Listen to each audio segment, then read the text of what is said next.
The Red Death had long devastated the country. No pestilence had ever been so fatal. Blood was its avatar and its seal. And the madness and the horror of blood. There were sharp pains and sudden dizziness, and then a profuse bleeding at the pores with dissolution. The scarlet stains upon the body, and especially upon the face of the victim, were the pest ban, which shut them out from the aid and from the sympathy of their fellows. And the whole seizure, progress, and termination of the disease were incidents of less than half an hour. But Prince Prospero was happy and dauntless and sagacious. When his dominions had half depopulated, he summoned 1,000 hale and light-hearted friends from among the knights and dames of his court, and with these retired to the deep seclusion of one of his crenellated abbeys. A strong and lofty wall girdled it in. This wall had gates of iron. The courtiers, having entered, brought furnaces and massy hammers and welded the bolts. They resolved to leave means neither of ingress nor egress to the sudden impulses of despair or of frenzy from within. The abbey was amply provisioned, and with such precautions, the courtiers could bid defiance to contagion. The external world could take care of itself, and in the meantime, it was folly to grieve or to think. The prince had provided all the appliances of pleasure. There were buffoons, there were improvisatori, there were ballet dancers, there were musicians, there was beauty, there was wine. All these and security were within. Without was the Red Death. It was toward the close of the 5th or 6th month of his seclusion that the Prince Prospero entertained his 1,000 friends at a masked ball of the most unusual magnificence. It was a voluptuous scene, that masquerade. But first, let me tell you of the rooms in which it was held. There were 7, an imperial suite, the eastern extremity of which was hung in blue. And vividly blue were its windows. The second chamber was purple in its ornaments and tapestries. And here the panes were purple. The third was green throughout, and so were the casements. The 4th was furnished and lighted with orange. The 5th with white. The 6th was violet. The 7th apartment was closely shrouded in black velvet tapestries that hung all over the ceiling and down the walls, falling in heavy folds upon a carpet of the same material and hue. But in this chamber only, the color of the windows failed to correspond with the decorations. The panes were scarlet. A deep blood color. In no one of any of the 7 apartments was there any lamp or candelabrum. Amid the profusion of golden ornaments that lay scattered to and fro and depended from the roof, There was no light of any kind emanating from lamp or candle within the suite of chambers. But in the corridors there stood, opposite each window, a heavy tripod bearing a brazier of fire that projected its rays through the tinted glass, and so glaringly lit the room. And thus were produced a multitude of gaudy and fantastic experiences. But in the western or back chamber, the effect of the firelight that streamed upon the dark hangings through the blood-tinted panes was ghastly in the extreme, and produced so wild a look upon the countenances of those who entered there, that few of the company were bold enough to set foot within its precincts at all. It was within this apartment also that there stood against the western wall a gigantic clock of ebony. Its pendulum swung to and fro with a dull, heavy, monotonous clang. And when the minute hand made the circuit of the face, and the hour was to be stricken, there came from the brazen lungs of the clock a sound which was clear and deep and long and exceedingly musical. But of so peculiar a note and emphasis that at each lapse of an hour, the musicians of the orchestra were constrained to pause momentarily in their performance to hearken to the sound. And thus the waltzers perforce ceased their evolutions. And there was a brief disconcert of the whole gay company. And while the chimes of the clock yet rang, it was observed that the giddiest grew pale. And the more aged and sedate passed their hands over their brows, as if in confused reverie or meditation. But when the echoes had fully ceased, a light laughter at once pervaded the assembly. The musicians looked at each other and smiled, as if at their own nervousness and folly, and made whispering vows, each to the other, that the next chiming of the clock should produce in them no similar emotion. And then, after the lapse of 60 minutes, which embrace 3,600 seconds of time that flies, came yet another chiming of the clock. And then were the same disconcert and tremulousness and meditation as before. In spite of these things, it was a gay and magnificent revel. The tastes of the Duke were peculiar.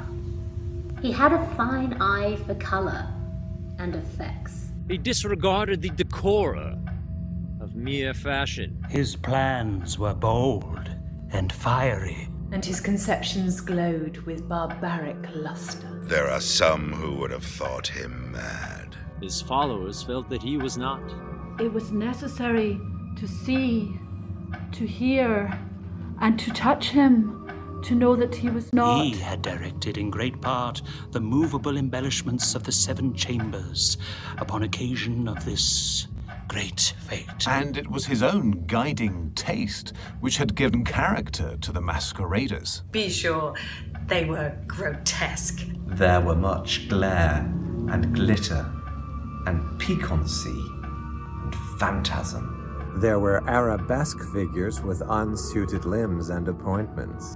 There were delirious fancies such as the madman fashions. There were much of the beautiful, much of the wanton, much of the bizarre, and something of the terrible. And not a little of that which might have excited disgust. To and fro in the 7 chambers stalked, in fact, a multitude of dreams. And these the dreams writhed in and about, taking hue from the rooms and causing the wild music of the orchestra to seem as the echo of their steps. And anon, there strikes the ebony clock which stands in the hall of the velvet. And then, for a moment, all is still, and all is silent, save the voice of the clock. The dreams are stiff frozen as they stand. But the echoes of the chime die away. They've endured but an instant. And a light, half-subdued laughter floats after them as they depart. And now the music swells. And the dreams live and writhe to and fro, more merrily than ever, taking hue from the many tinted windows through which stream the rays of the tripods. But to the chamber that lies most westwardly of the 7, there are now none of the maskers who venture, for the night is fading away, and there flows a ruddier light to those blood-coloured panes. And the blackness of the sable drapery appalls. And to those whose foot falls on the sable carpet, there comes from the near clock of ebony a muffled peal, more solemnly emphatic than any which reaches their ears, who indulge in the more remote gaieties of the other apartments. But these other apartments were densely crowded, and in them beat feverishly the heart of life, and the revel went whirlingly on until at length there commenced the sounding of midnight upon the clock. And then the music ceased, as I have told, and the evolutions of the waltzers were quieted, and there was an uneasy cessation of all things as before.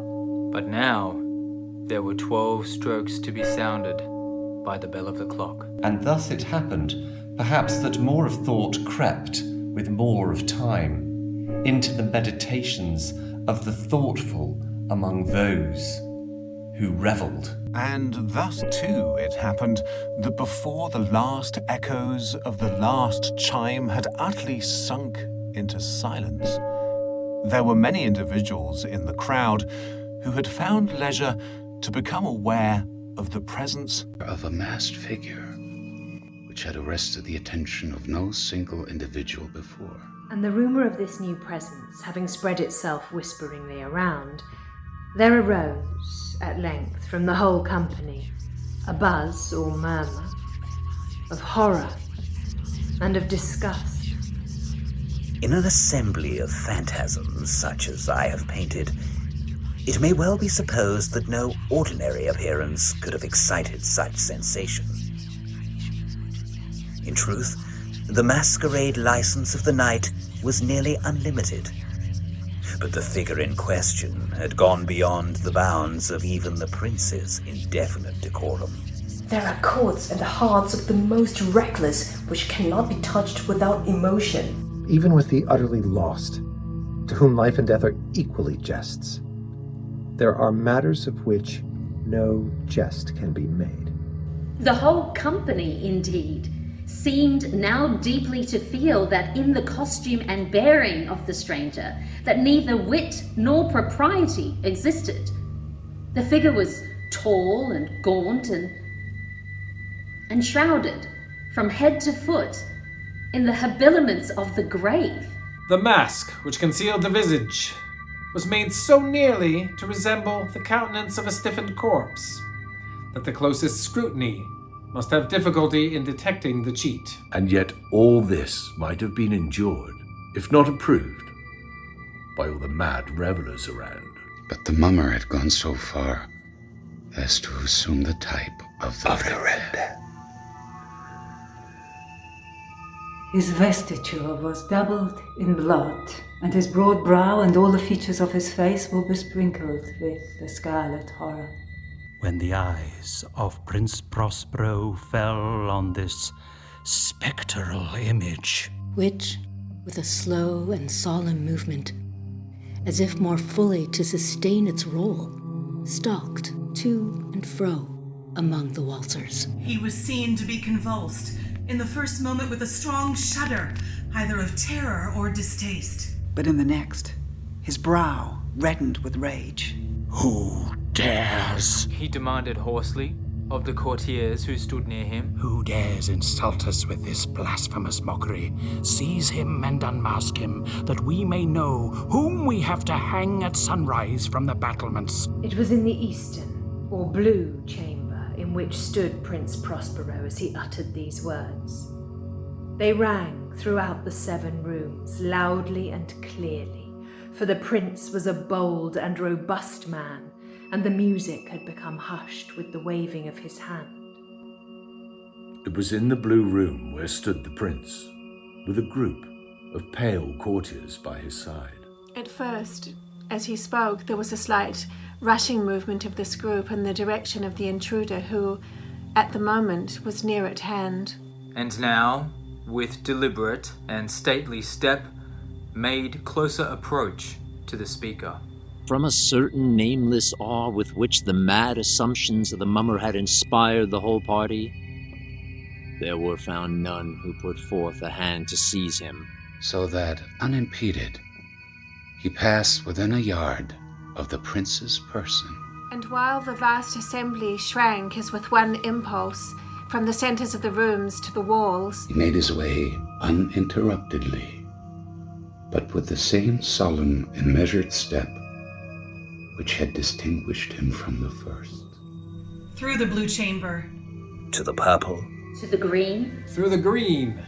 To the orange. Through this again. To the white. and even thence to the violet. Here a decided move had been made to arrest him. It was then, however, that the Prince Prospero, maddened with rage, and the shame of his own momentary cowardice, rushed hurriedly through the 6 chambers, while none followed him on account of a deadly terror that had seized upon all. He bore aloft a drawn dagger, and had approached in rapid impetuosity to within 3 or 4 feet of the retreating figure. When the latter, having attained the extremity of the velvet apartment, turned suddenly and confronted his pursuer. There was a sharp cry.